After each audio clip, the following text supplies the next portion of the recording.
one of the things that I branched into a couple of years back, well, really from the beginning of the pandemic, I'd had a couple of friends that I'd produced their podcasts for them, so business friends. But it really wasn't on my radar for the business at all. And then all of a sudden, those two ended up being, God love them, lovely big mouths, and sort of shared the word and said, "Oh, like I was just talking to Sean, and I was talking to Stephanie and Dave. Apparently you can sort me out with a podcast." I'm going, "Oh, can I?" Which turned into I can, and now I'm producing about seven or eight of them.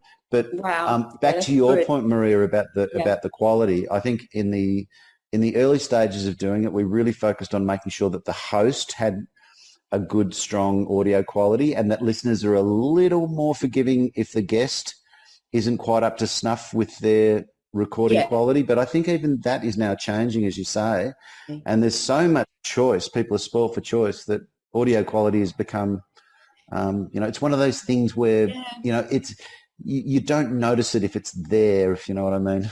Yeah. Look, I remember during COVID, and we had newspaper reporters, broadcasting from home, and you could see them, and the quality was not great.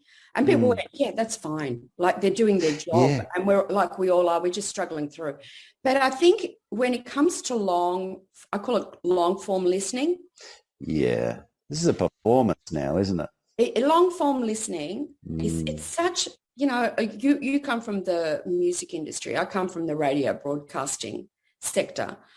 The listening ear, it's a very intimate process. It's really intimate. What's delivered straight into your ear, like you can be reading a book and you can put it down, but when you're listening, like, you've heard 100 words before you know what's going on, and you can't unhear it. You can't unhear them. And you can't unhear the scratches and the pops and everything else. True. So I suppose my ear has become weirdly refined.